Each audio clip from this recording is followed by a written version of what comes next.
थोड़ा सा मित्र हैं, साथ में पढ़े हैं, एमएड साथ में किए, इसलिए थोड़ा हंसी मजाक हो जाती है। चलिए भैया। ओम सदाशिव समारंभां शंकराचार्य मध्यमाम् अस्मदाचार्य पर्यन्तां वंदे गुरु परंपरां वाक्यकारं वररुचिं भाष्यकारं पतंजलिं पाणिनिं सूत्रकारं च प्रणतोऽस्मि मुनित्रयम्। सर्वेभ्यो नमो नमः।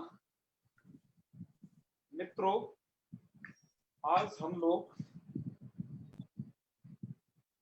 अथ हल संधि का आरंभ करेंगे और भी बहुत सारी आप लोगों से बातें करनी है आज। तो सबसे पहले तो मैं उन लोगों को बधाई देना चाहता हूं जिन लोगों ने प्रयास किया, नीचे से टॉप 10 आए हैं, उनको सबसे पहले तालियां उन लोगों के लिए। लिस्ट कल प्रकाशित हो जाएगी और जो लोग बच गए हैं, हम ग्रुप में भी इस बात को कहेंगे, वो कोई बात नहीं, कुछ समय आपको नहीं मिल पा रहा हो तो कल तक आप उसे हल कर सकते हैं, क्योंकि मैं देखा कि लोगों के पास समय की बहुत कमी रही। समय की कमी इतनी रही मित्रों कि हमारे पास बस 6 से 7 लोगों ने उसको, जब हमने कहा था कि 20-20 प्रश्न भेजने हैं, फिर हमने हाफ कर दिए कि चलो 10 तो कम से कम भेज ही दें, तो लेकिन नहीं भेज पाए। 6-7 लोगों ने ही इसको गंभीरता से लिया और उन्होंने प्रश्न बना के भेजे, और 6-7 में से भी 4 लोगों ने सिर्फ उनको टाइप किया, कुछ मतलब जैसे उनके पास मोबाइल में टाइप किया है, लैपटॉप में तो मुझे शायद नहीं लगता कि कोई, पर वो मोबाइल वगैरह के अच्छे टाइप थे वो, तो बढ़िया, अच्छा मुझे लगा, बहुत अच्छा। उन जिन्होंने भेजा ये सब सामग्री, उनके लिए बहुत बहुत बधाइयां, उनको हमारी तरफ से बहुत बहुत शुभकामनाएं। हमने भेजे, जिन जिन लोगों ने प्रश्न भेजा था, उनके भेजे गए प्रश्न में से लगभग एक एक प्रश्न जरूर रखा था। पहले हम सोच रहे थे कि चलिए हम 50 प्रश्न रखेंगे, फिर सोचा आप लोगों के पास तो टाइम नहीं है, फिर 50 हल कैसे करोगे? जो 10 भेज नहीं सकता वो 50 हल कैसे कर सकता है? तो इसलिए हमने सोचा इसको भी हाफ कर दो, इसलिए हम 25 प्रश्न रखे, और पर उन्होंने क्वालिटी इस तरीके की रखी कि पूरी संधि कवर हो जाए। सूर्यकांत जी, उसमें स्मरण भी था कि आपको याद है कि नहीं कितना, उसका भी सीक्वेंस लगाया हुआ था। उपसर्गों वाले प्रश्न में आपने देखा होगा, जिसको सही से याद होंगे वही ठीक से उसे कर पाया होगा, और काफी सारे सूत्रों के अर्थ पूछे थे, है ना, टिक मार्क में। मुझे ही लगता था कि शायद मुझे कहीं लिखने वाला नहीं पूछना पड़े, पर टिक मार्क से काम चल गया। इस तरीके से प्रश्न पूछे गए थे कि उसमें लगभग असंधि कवर हो गई है 25 प्रश्न में, मैं ये मानता हूं। अच्छा, और जो सबसे ज्यादा तालियां जिन लोगों के लिए बनती हैं, जिन्होंने अपने आप को बहुत उबारा है ना, बहुत उभारा है, ऐसे टॉप 10, कुछ तो लोग तो 25 में से 25 लाए, तो वो तो सुपीरियर है मेरी दृष्टि में। उनको तो भगवान बहुत अच्छे तरीके से उनकी उन्नति करना, और व्याकरण में उनका जो ये श्रम है वह उन्हें और आगे ले जाएगा। हालांकि मैं ये मानता हूं कि प्रश्नों के आधार पर ज्ञान का आकलन नहीं है, फिर भी मानता हूं कि उन्होंने जो मेहनत की है ना, मुझे लगता है कि कुछ लोगों के ज्ञान अधिक होगा, उनका शायद एक आध प्रश्न उनकी गलती के कारण इस तरीके से हो गया, पर वो भी लोग जो इस प्रकार के हैं वो सब बधाई के पात्र हैं सबसे ज्यादा। और जैसा हमने कह रखा है कि हम जो टॉप 10 है शुरुआत से जो बने हैं, उन टॉप 10 को कुछ पुरस्कार देंगे। तो पुरस्कार स्वरूप जो है, पुरस्कार स्वरूप क्या मैं पंतोला जी एक बात कहना चाहता हूं आपको, आप संस्कृत शिक्षा वाली आईडी से लॉगिन हो गए हैं, आप जब इससे लॉगिन होते हैं ना, तो जब बाद में लॉग आउट होते हैं तो 2-2 होस्ट दिखाता है उसमें। हाँ, तो आप अपनी आईडी से लॉगिन हुआ करिए। हाँ, ठीक है, ठीक है, इस इस बात का ध्यान रखना है ना। चलो अभी तो कोई बात नहीं, पर लेफ्ट मत होना, लेफ्ट होके द्वारा आओगे तब दिक्कत है। अच्छा अच्छा, हाँ, इसलिए लगातार रहना, तो आप जैसे के तैसे रहोगे नहीं, वो होस्ट को होस्ट में बदल देता है फिर। हाँ, अच्छा अच्छा, ठीक ठीक, रिकॉर्डिंग पे थोड़ा असर आता है इधर। हाँ, मैं यहाँ से एंड करता हूँ तो उसे एंड नहीं मानता है वो, फिर मुझे जब मैं करता हूँ इस मोबाइल से तब वो ऐसा होता है। कल ऐसा हुआ था पिछली वाली क्लास में। नहीं नहीं, लैग नहीं होगा आज नेटवर्क ठीक है, बिल्कुल, आप बरसात भी नहीं लगातार आती। रहिएगा, बस मैं यही कहना चाहता हूँ। और मैं वही कह रहा था इसी क्रम में कि हमारे जो टॉप 10 है उनको हम पुरस्कृत करेंगे, और वो पुरस्कार क्या क्या हो सकता है हम पंतोला जी और हम लोग कुछ अन्य हैं वो विचार कर लेंगे। अच्छा, तो जी उनको मिठाई खिलाई जा सकती है टॉप 10 को, है ना। और हाँ, और क्या क्या किया जा सकता है, विविध तरीके हैं, उनको सोच लेंगे क्या क्या करना है। और सबसे ऑनलाइन पहला मिठाई। पुरस्कार तो उनको बहुत बहुत शाबाशी, एक शाबाशी का सबसे बड़ा पुरस्कार है उन लोगों के लिए। भैया, हाँ जो लोग अंत तक पढ़ेंगे ना हाँ, उनको एक प्रशस्ति पत्र वैसे भी हम संस्कृत शिक्षा से देंगे, ये मैंने भी सोचा था। अंत तक नहीं, प्रत्येक प्रकरण हाँ, पर देना है, हम ये सोच लिए हैं। हमें जैसे अच्छा, कोई पंचसंधि पूरी कर लेगा हाँ हाँ, तो उसका हम बनाएंगे एक एक प्रमाण पत्र जी जारी जी, करेंगे उन लोगों के लिए कि उन्होंने यहाँ से पढ़ा है, जिससे पता चले। ठीक है, बिल्कुल बिल्कुल, हाँ, उन्होंने संस्कृत सारा के माध्यम से अध्ययन किया है, ये उन्हें पता चलना चाहिए। जी तो बिल्कुल, उनके लिए प्रमाण पत्र जारी करेंगे। पंचसंधि के बाद, सडलिंग के बाद जो प्रकरण है छोटे छोटे बड़े हैं, मतलब एक पूरा ग्रुप ग्रुप वाला प्रकरण। जी और मैं एक बात और बहुत गंभीरता से कहना चाहता हूं कि बहुत सारे लोग शायद इसमें इस प्रकार के भी हों जो कि शुरुआत के टॉप 10 में आए हैं, कि जिनको कुछ रुपए वगैरह की दिक्कत हो। रुपए वगैरह की दिक्कत का मतलब कि सबका एक जैसा नहीं होता। माना कि कुछ तो लोग अध्यापक है, उसमें कुछ तमाम वृत्तियों से जुड़े हुए हैं, लेकिन आज के संकट काल में ऐसी घड़ी उपस्थित हो गई है कि शायद किसी छात्र या छात्रा के पास, आप में से किसी भाई या बहन के पास इस प्रकार की दिक्कत हो, तो टॉप 10 वालों को 1 मंथ का रिचार्ज केवल सक्षम लोगों के लिए, जो कि सॉरी सक्षम नहीं, मतलब सक्षम लोगों के लिए नहीं, बल्कि जो इस प्रकार के हैं कि जिनकी आर्थिक स्थिति थोड़ा कमजोर है, उनके लिए हम लोगों का यह प्रयास रहेगा कि हर बार परीक्षा होने के लिए उन टॉप 10 में जो होंगे उनका हम ये रिचार्ज करेंगे, है ना, जो आर्थिक दृष्टि से कुछ कमजोर हैं उनके। अच्छा, जी, यदि कोई ऐसा भी है जो टॉप 10 से बाहर है लेकिन वो आर्थिक स्थिति से अच्छा नहीं है, तो हमारी टीम उसका वाकई में निरीक्षण करेगी कि वाकई में ऐसा है या नहीं। पहले उनको अपना बताना होगा, वो निरीक्षण करेगी हमारी टीम, है, सब प्रकार से परीक्षण करके 1 मंथ रिचार्ज उनके लिए भी अवेलेबल होगा। क्योंकि हम चाहते हैं कि आपकी पढ़ाई में धन बाधा नहीं बनना चाहिए, सबसे बड़ी बात ये कोई, क्योंकि बहुत बड़ा वो नहीं है, इसके कारण यदि कोई होगा तो हमें बहुत दिक्कत है। तो वह हम ऐसा कराएंगे, ऐसा एक प्रकल्प सोचा हुआ है ना।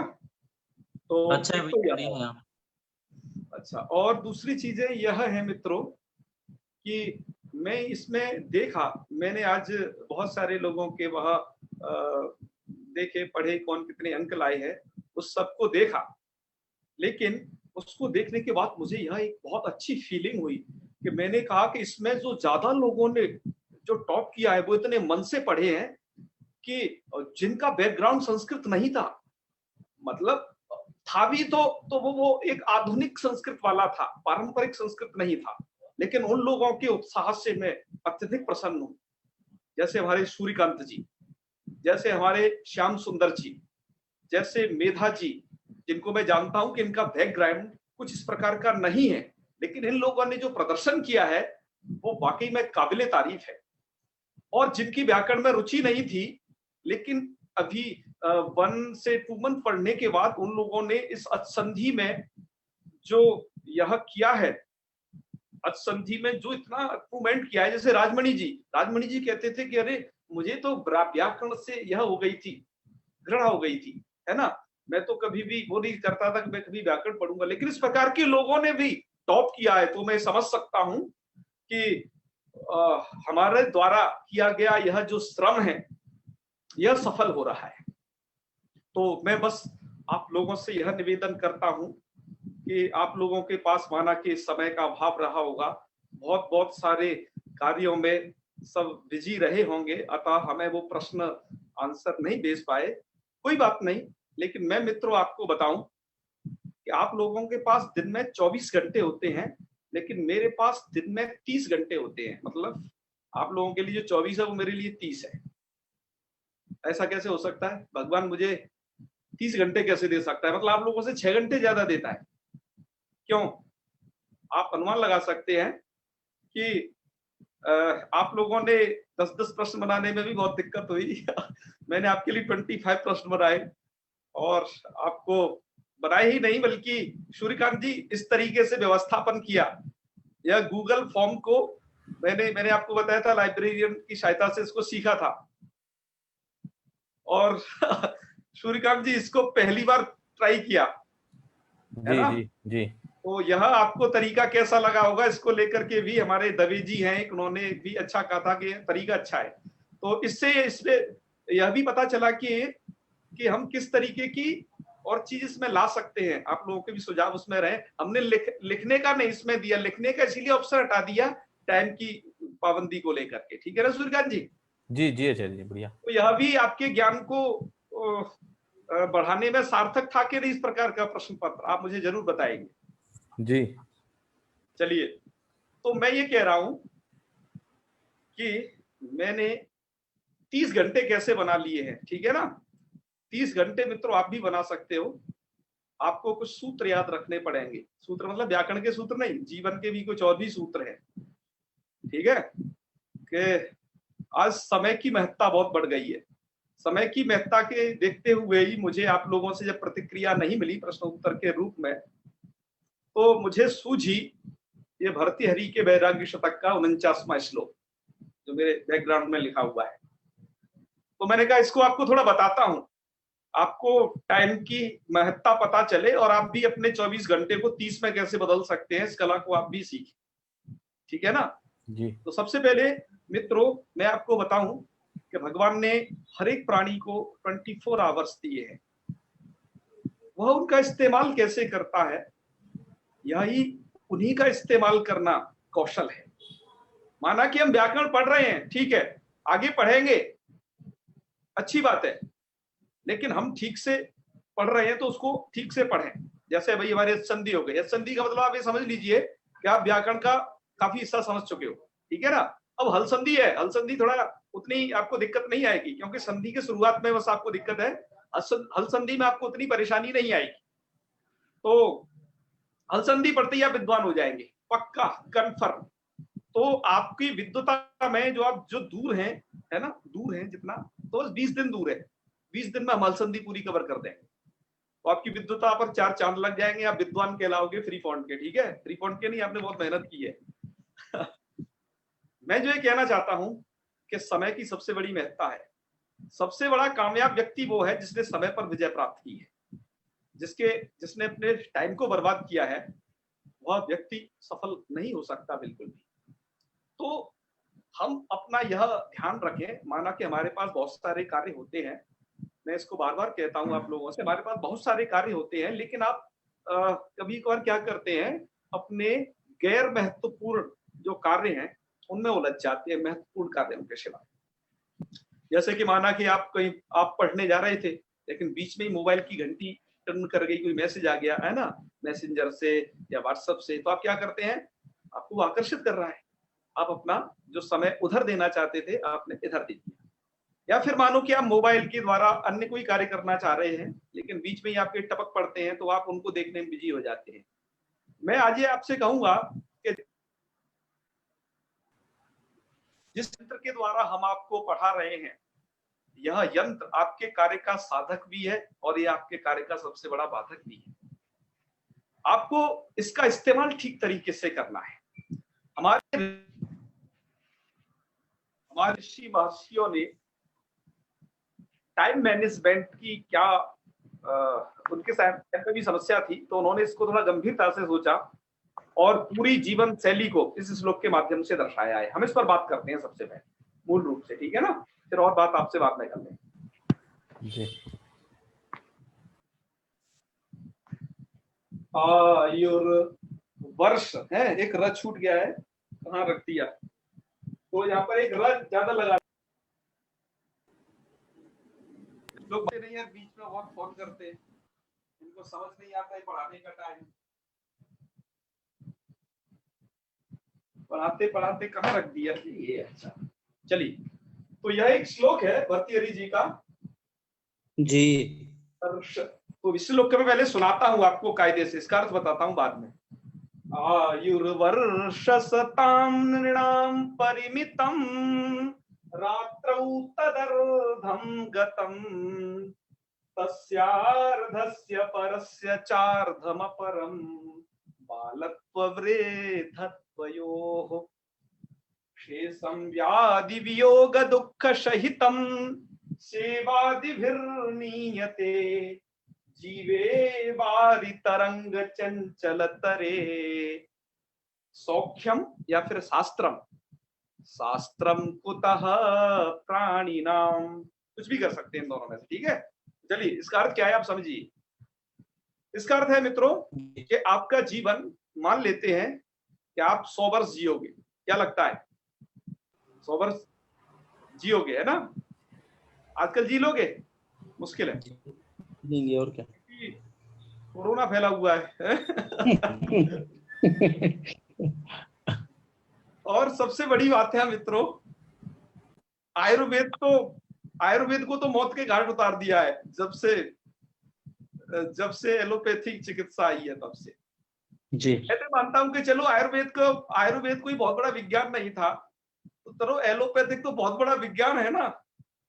तो पहले आयु व्यक्ति की 100 होती थी, एलोपैथिक की टेक्नोलॉजी से 200 हो जाए, अरे 200 नहीं तो कम से कम 150 तो हो जाए आदमी की, बढ़े।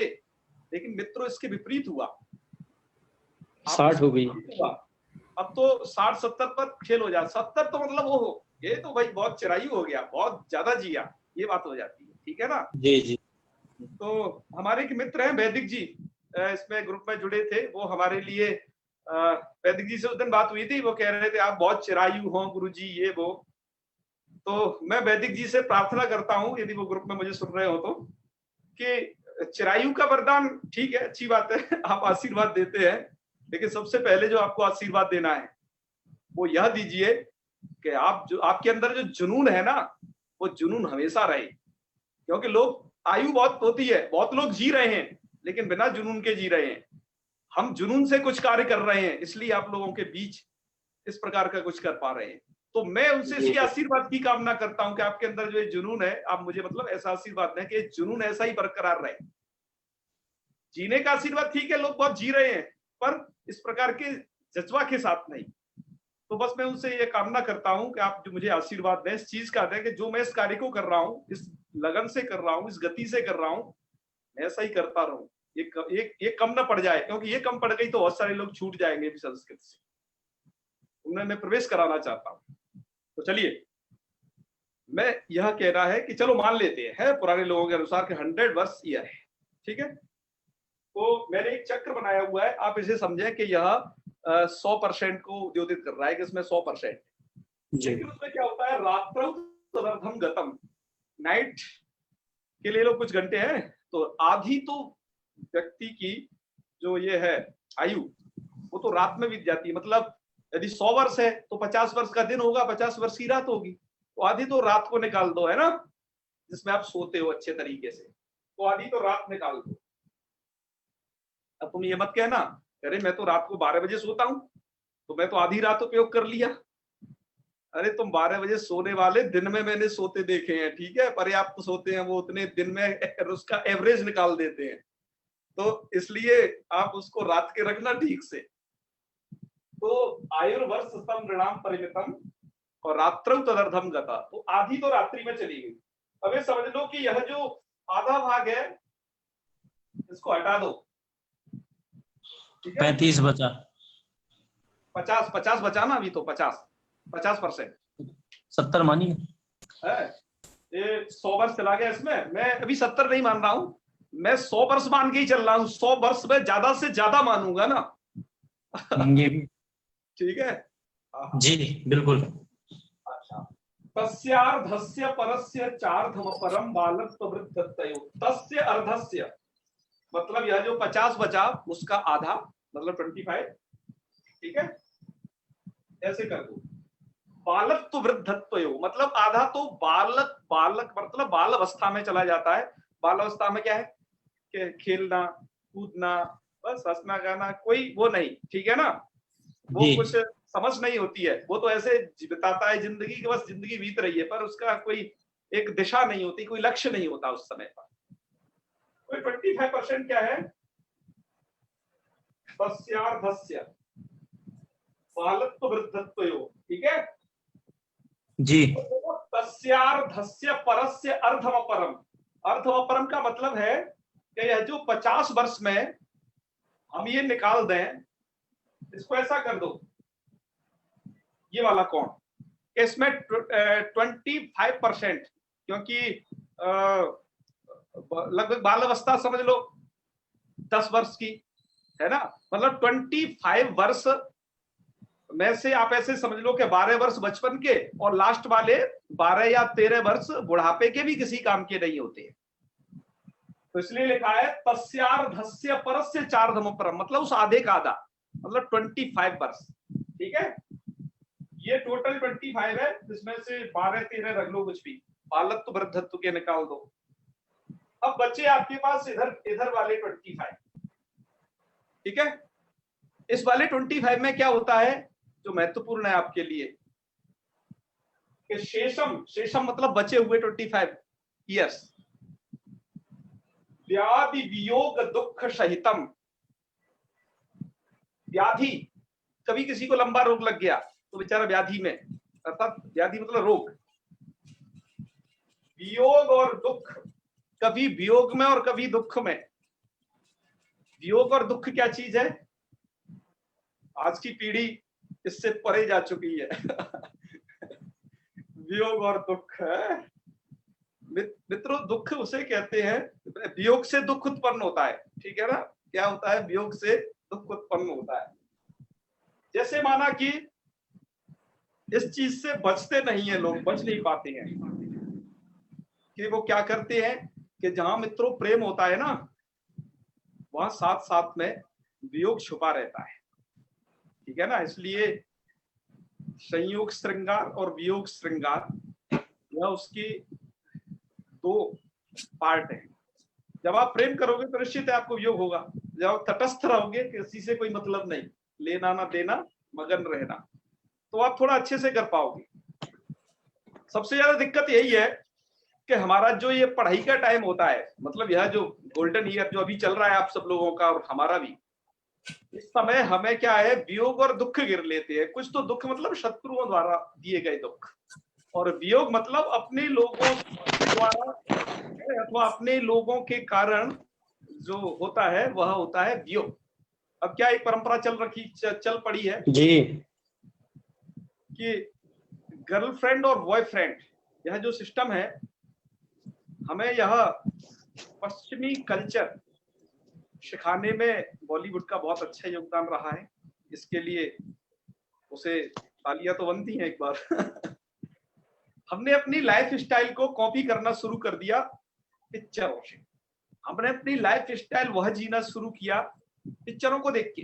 अरे जिसका विज्ञापन आ रहा है वही साबुन लाएंगे, जो विज्ञापन आ रहा है वही क्रीम लाएंगे, ठीक है ना। विज्ञापन में जो वो पहन रहा है, वो पहन रही है, वो हमें पहनना है। इस नकल के चक्कर में हमारा यहाँ पूरी पीढ़ी भ्रांत हो चली है।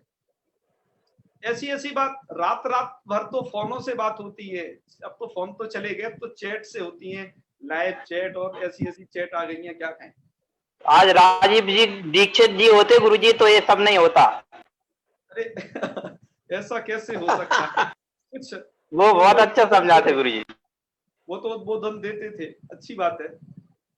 हाँ, तो ऐसी ऐसी चीजें आ गई हैं कि आपका जो ये गोल्डन चांस है, मैं देखता हूँ रात रात तक लड़के बतियाते रहते हैं, सुबह उठाओ उठते नहीं है, क्योंकि मैं सुबह रोजाना वॉलीबॉल खेलने जाता हूँ 5:30 बजे। अब उन्हें उठाए उठते नहीं है नए लड़के, क्यों? अब जो रात भर चौके छक्के मार रहा है वो सुबह क्यों चौके छक्के मारेगा, ठीक है। हम, बड़ी दुख की बात है, मैं इसे बहुत दुख से कह रहा हूं कि हमारे भारत की जो नई पीढ़ी है 90% नई पीढ़ी सूर्योदय का दर्शन नहीं करती है कि कब सूर्योदय होता है। उनका जो, मैं ये कह रहा हूं, आप अपने छात्रों को इससे जरूर बताएं, आप अपने छात्रों को बताएं, आप अपने छात्रों के मित्र बने और उनको इससे निकालें। आप उनसे उनके मर्म की बातें पूछें। बहुत सारे लोग तो हमारे कुछ स्टूडेंट इतने पागल कि अरे क्या पागलता की हद, क्या इश्क उनके चढ़ा उन्हें कि फोन आ रहा है तो परेशानी, मतलब पढ़ाई नहीं हो पा रही, नहीं आए तो ज्यादा परेशानी, नहीं आए तो ज्यादा परेशानी, क्यों? वियोग की स्थिति और ज्यादा दुखद है। तो यह एक बहुत बड़ी चीज है जो हमारे टाइम मैनेजमेंट को गड़बड़ कर देती है। आपको जो कुछ भी करना है एक लीगल कार्य करिए। ऐसा नहीं कि लड़का लड़की को नहीं पढ़ने दे रहा और लड़की लड़के को बर्बाद और लड़का लड़की को, एक दूसरे को बर्बाद कर रहे हैं, है ना। यदि साथी और मित्रता है कुछ, तो मित्रता इस प्रकार की हो ना जिसका कोई सुखद परिणाम हो। इस प्रकार के क्या शरीर के आकर्षण की मित्रता कि जिसका कोई और छोर नहीं। शरीर का आकर्षण समाप्त होने वाला है कभी? क्या अंत तक नहीं होने वाला। तो यह आकर्षण में और प्रेम में अंतर समझें। इन दोनों चीजों से, है ना, इनमें अलग अलग करें सब चीज को, ऐसे नहीं घिचर पिचर कर देते हैं। जब हमारे लड़के, आप ध्यान रखिएगा, क्योंकि आप जब टीनेजर्स को पढ़ाते हैं तो सावधान हो जाइए। हमारे जमाने में जो टीनेज शुरू होती थी, मैं तो मानता था कि 13 वर्ष के बाद से, है ना, 13 से जी।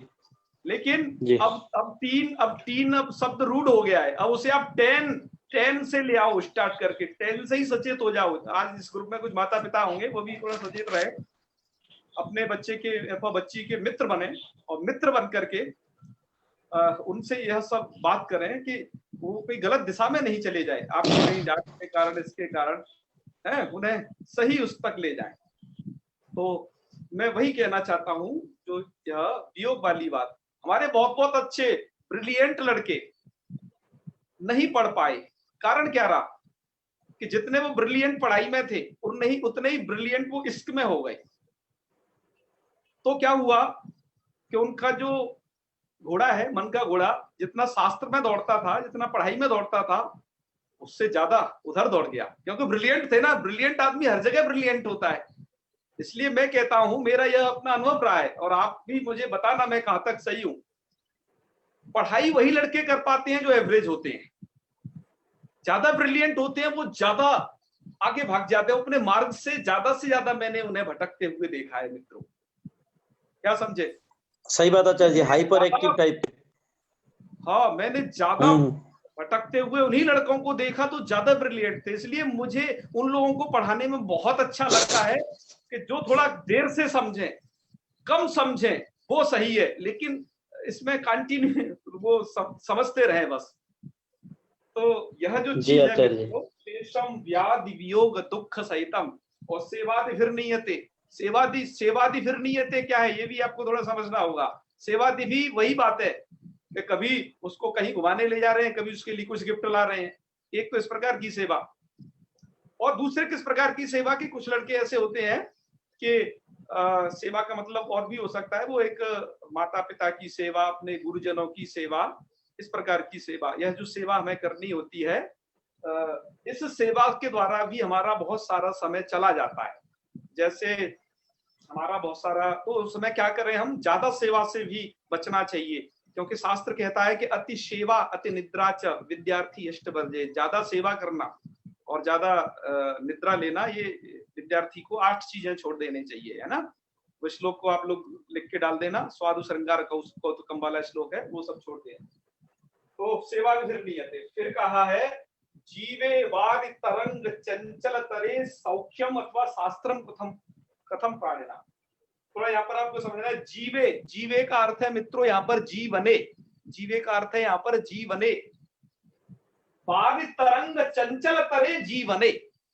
वारि तरंग चंचल तरे जीवने का मतलब है कि वारी की जो तरंग होते हैं, वारी मतलब पानी, उसकी जो तरंग मतलब क्या, लहर है, ऐसे इस प्रकार से जो चंचल है, क्या चीज, जीवन इस प्रकार का है ना। तो ऐसे जीवन में सौख्यम कुतः प्राणिनाम, भारती हरि जी ने ये पाठ किया है, सौख्यम कुतः प्राणिनाम, कि ऐसे तो व्यक्तियों को सुख कहाँ है इसमें से बताओ। आदि तो नाइट में सो के बिता दी, आदि उसने बालत्व वृद्धत्व के वहां पर भी दुख है और तमाम चीजें समझ नहीं है उसमें बिता दी, और बाकी व्याधि योग दुख दुख शैतम बिता दी।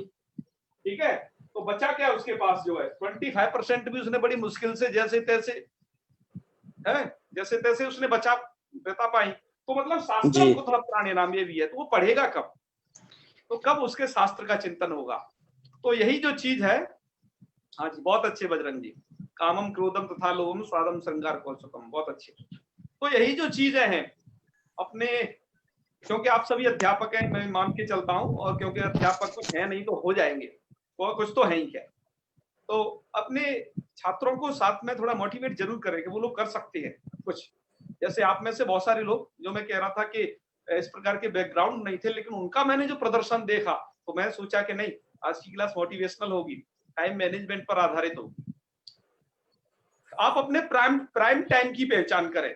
मैं सबसे आपको बड़ी बात बता रहा हूं, प्राइम टाइम का मतलब है कि आपका यह कोई एक मूल उद्देश्य हो, कुछ भी हो सकता है, आपका एक मुख्य कार्य, अपने उस मुख्य कार्य को अपने प्राइम टाइम में करें। प्राइम टाइम का मतलब वह होता है कि जिस समय आपका मन, बुद्धि, शरीर, सभी इंद्रियां ठीक से, चाहे वो ज्ञानेंद्रिय और कर्मेंद्रिय ठीक से जो काम करती हैं, उस प्राइम टाइम का उपयोग करें। जैसे आप यदि एक अच्छे विद्यार्थी हैं तो आप क्या करें, अपने प्राइम टाइम को पहचाने, किन्हीं का प्राइम टाइम हो सकता है मॉर्निंग का टाइम, अरे मुझे मॉर्निंग के टाइम अच्छा याद होता है, पढ़ाई में अच्छा मन लगता है, तो उस प्राइम टाइम को पहचाने। किसी का दोपहर में मन लगता है, किसी का रात को मन लगता है ना, तो जो भी प्राइम टाइम है उसे पहचाने और उसका उपयोग करके, उस प्राइम टाइम का उपयोग करके आप क्या कर सकते हो, अपने 24 घंटे को 30 घंटे में बदल सकते हो।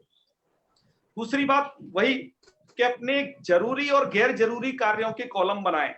गैर जरूरी कार्यों को बी कॉलम में रखें और जरूरी कामों को ए कॉलम में रखें। जब आपके ए कॉलम के कार्य हो जाएं तभी बी कॉलम के कार्य करें, और सी कॉलम में कुछ अदर कार्य रखें, जैसे घर की सब्जी लाना, बाल बच्चे खिलाना ये सब जो सी कॉलम के काम है, कि ये ऐसे काम होते हैं कि आप नहीं होंगे तब भी वो हो जाएंगे किसी न किसी के द्वारा, और आप होंगे तो आपके द्वारा हो जाएंगे। तो ऐसे कुछ यह बनाएं अपने लिए। तो टाइम मैनेजमेंट भी तो बहुत जरूरी है। यह आपका चाहे पढ़ाई हो, चाहे आपका बिजनेस हो, कुछ भी क्षेत्र हो आपका, किसी भी चीज का, यह आपके लिए बहुत जरूरी होता है। और जी तो आज हमें हल संधि का थोड़ा सा आपको परिचय करा देना है, उसके बाद हम समापन करेंगे। हल संधि आज आपको वैसे तो कल से ही पढ़ाएंगे थोड़ा, लेकिन आज उसका थोड़ा सा कुछ रूपरेखा और बता देते हैं जी। तो ये तो आपने जो श्लोक सुना भारती हरि जी से सुना, खैर चलिए कोई बात नहीं। मित्रों, जैसे आपने अच संधि में अचों की संधि पढ़ी थी, अर्थात अच वर्गों के स्थान पर कार्य हुए थे। जी जी बताइए बताइए, कौन कुछ कह रहे थे? नीति शतकम का है ना, नीति शतकम का श्लोक है नहीं? हाँ ये वैराग्य का है। जी जी नीति शतकम का है, वैराग्य शतक भारती हरि जी के वैराग्य शतक में, ठीक है ना, 49वां श्लोक हमारी किताब के अनुसार। हाँ सर ठीक है, ढूंढ लेना है ना। चलिए 49वां होगा, 47वां होगा, देख लेना है ना, इतने में ही है, ये तो पक्का पता है। चलिए अच्छा, इन तीनों शतकों को अलग ही बोलना चाहिए ना वैसे भाई साहब? हाँ, यदि उनको नाम से बोले तो एक एक बोल सकते हैं, भर्तृहरि शतकम।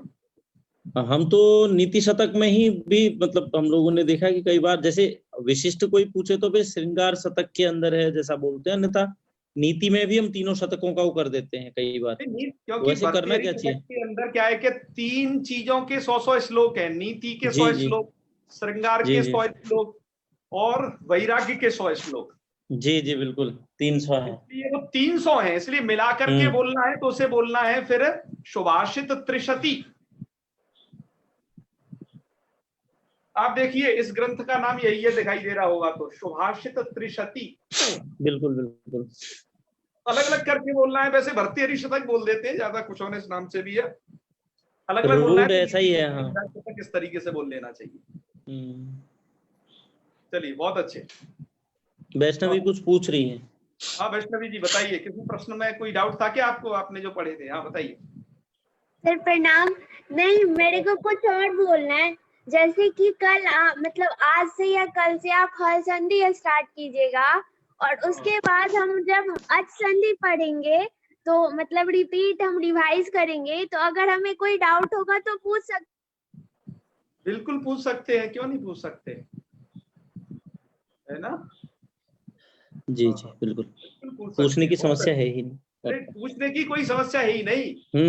और पूछने के लिए तो व्हाट्सएप ग्रुप है, वहां पर भी पर्सनल मैसेज कर सकते हैं, है ना? और यहाँ पर खुला ही हुआ है। हम तो पूछने के लिए इतना टाइम लेते हैं, नहीं तो यदि हमें जल्दी पढ़ाना हो ना तो हम क्या करें, जैसे यूट्यूब में अपनी बात को जल्दी जल्दी जल्दी कह देते हैं, मतलब एक तरफ वाले अपनी पूरी बात को क्लियर कर दें, अपनी बात को हम टोटल सुना दें और दूसरी बात को ना सुने, तो उसमें टाइम बचत हो जाती है। लेकिन हमारा ये क्लास चल रही है, क्लास का प्रारूप ही यही है, ठीक है ना? बिरसरे जी, हाँ हाँ, मैं ये कह रहा हूँ कि हर किसी के मोटिवेशनल है, जैसे संधि माहेश्वरी हमारी संस्कृत की बुराई कर रहा है, तो गुरु संस्कृत का कोई मोटिवेशनल नहीं हो सकता? आप हो गए जैसे गुरु, आप एक उस पर डाले।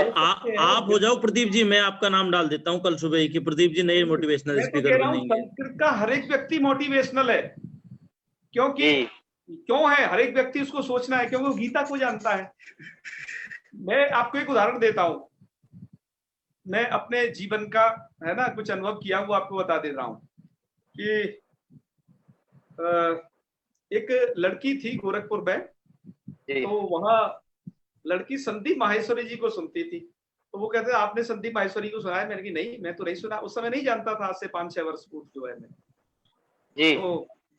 तो उसने पूछा कि वो तो बहुत अच्छे मोटिवेशनल है, तो मैंने कही कि वो मोटिवेशनल है, माना कि ठीक है, अच्छी बात है, पर हमें जरूरत नहीं है ना, क्योंकि हम तो संस्कृत में, हमारे सामने कोई ऐसी समस्या ही नहीं है। क्यों? क्योंकि एक हम तो फंसते ही नहीं है ज्यादा व्याधि और दुख में।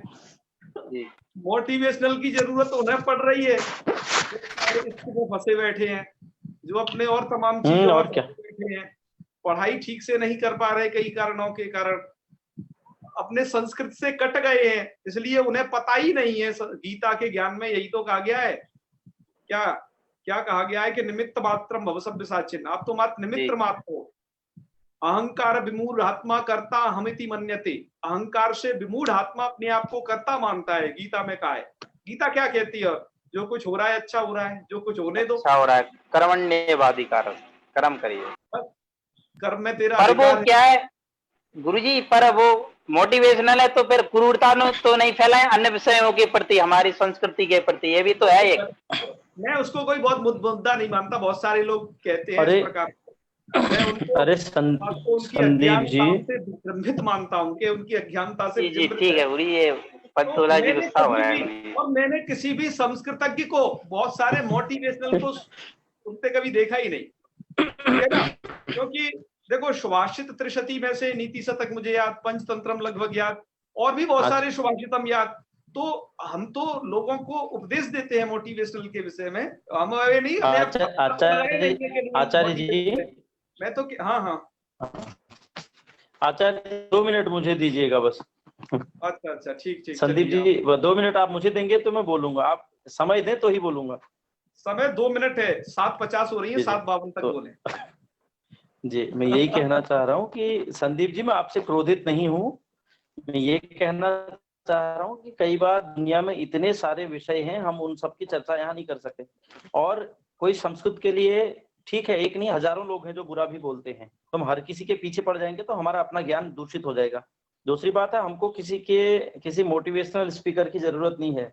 गौर गोपाल दास जी हैं, बहुत अच्छे, जो है विदेशों में भी अंग्रेजी भाषा में लोगों को गीता का ज्ञान दे रहे हैं, इतने अच्छे मोटिवेशनल स्पीकर हैं। देवकी नंदन ठाकुर जी हैं, आप उनको सुनिए कभी। और राम भद्राचार्य जी के तो क्या कहने, जो जन्मांध थे या उसके साथ जो भी उनको बताते हैं, पूरा राम मंदिर अयोध्या के उसमें पक्ष में उन्होंने इतने शास्त्रों का वाचन किया है कोर्ट में, इतनी अपनी ज्ञप्तियां दी हैं। जो व्यक्ति अंधा हो इतनी बढ़िया राम कथा करता है, तो ऐसा संस्कृत वाला ही हो सकता है। सोचिए, जिसकी आंख नहीं थी, ऐसा तुलसीदास भारत में हुए। ऐसे हमारे पास बहुत सारे लोग हैं, जैसा आचार्य जी कह रहे हैं। संस्कृत पढ़ने वाले को वास्तव में आवश्यकता नहीं है किसी मोटिवेशनल स्पीकर की। मोटिवेशन तो उन लोगों को आवश्यक है जो अधर में गिर चुके हैं। हमारा तो वैसे ही चारित्रिक उन्नयन है जन्म मृत्यु तक। वेद को मत छोड़िए, आपको किसी की आवश्यकता है ही नहीं। बिल्कुल। हो गया वक्तव्य पूरा, जी। बहुत अच्छा। और बस मैं एक बात और आपसे बस लास्ट कहना चाहता हूं, यह बात, और बहुत गंभीरता के साथ ये कहना चाहता हूं, आप ध्यान रखिएगा। आपने क्या किया, अपने ग्रंथों को पढ़ना छोड़ दिया। आपकी गीता, महाभारत, रामायण को आपने पढ़ना छोड़ दिया, मतलब गीता भी महाभारत ही है, आपने महाभारत रामायण से दूर हट गए। महाभारत ये कहता है यदि हास्ति तदन्यत्र यदि हास्ति न तत्क्वचित्, आपने उसको पढ़ा ही नहीं। आपको किसी तीसरे थर्ड पार्टी की जरूरत इसलिए पड़ रही है, आपने अपने शास्त्रों को ठीक से नहीं पढ़ा, इसलिए आप मोटिवेशन के चक्कर में फंस जाते। अच्छी बात है, मोटिवेशनल हमें सुनना चाहिए, कोई बात नहीं, लेकिन हम अपनी चीजों को तो पढ़ें जहां पर ये भरमार है बहुत अच्छे तरीके से। कभी रहा तो मैं इस बात को समय आने पर प्रस्तुत करूंगा कि कितनी सारी मोटिवेशनल चीजें हैं, क्योंकि हमारा इस पर कोई विशेष लेक्चर अभी हाल नहीं हो रहा है। आगे भविष्य में हम आपके सामने आप कहेंगे तो एक लेक्चर इस प्रकार का भी करेंगे कि संस्कृत में मोटिवेट करने की चीजें कहाँ हैं, किस तरीके से व्यक्ति को उभार सकती हैं। हमारे पास पूरा संग्रह पड़ा हुआ है, पूरा का पूरा संग्रह पड़ा हुआ है। तो मैं कह रहा हूँ, हमने अपने शास्त्रों को पढ़ना छोड़ दिया, हमने अपनी संस्कृति को छोड़ दिया, इसलिए हमें तीसरी चीज की जरूरत पड़ रही है। तो इससे लगातार आप जुड़े रहे।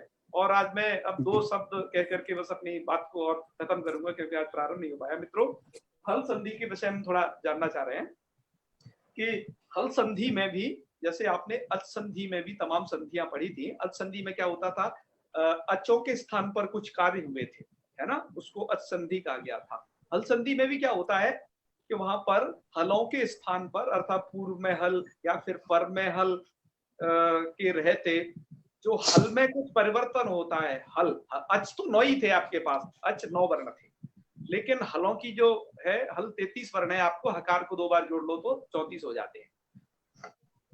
तो जो हलों की संधि है, यह आपके लिए अत्यंत महत्वपूर्ण संधि है। इसमें यह आपको पता चलेगा कि हल संधि के अंतर्गत क्या क्या वर्णों को किस किस रूप में बदल जाते हैं। तो इस हल संधि के लिए आपको क्या,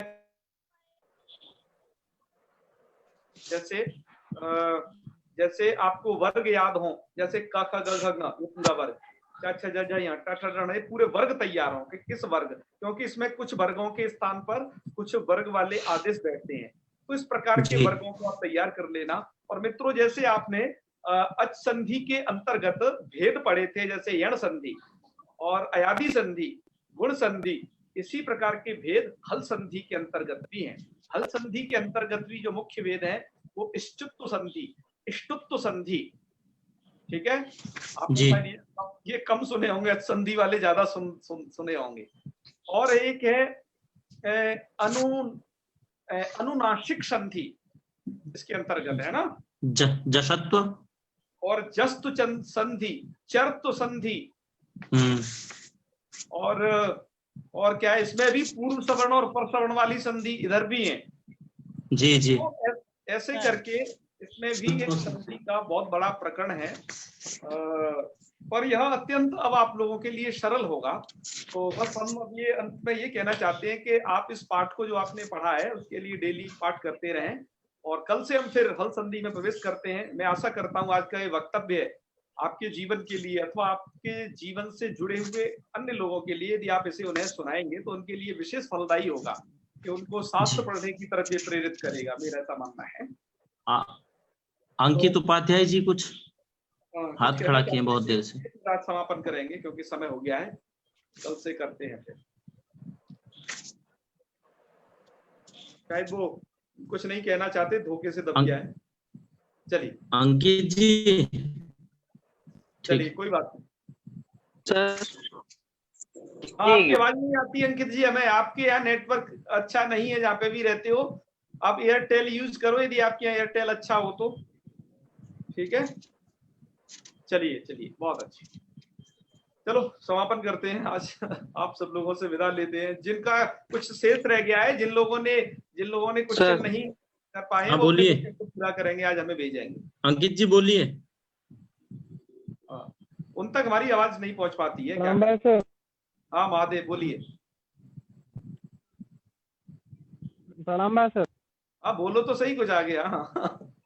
ये जो आज का जो प्रश्न था, प्रश्न थे जो संधि प्रकरण, उसमें प्रश्न नंबर 3 था, उसमें आया था अनुभूतिक मानाय, आहा, और ऑप्शन में था सही अनुभूति एक मानाय। आहा, तो वहाँ पर अनुभूति फिर क्या बना?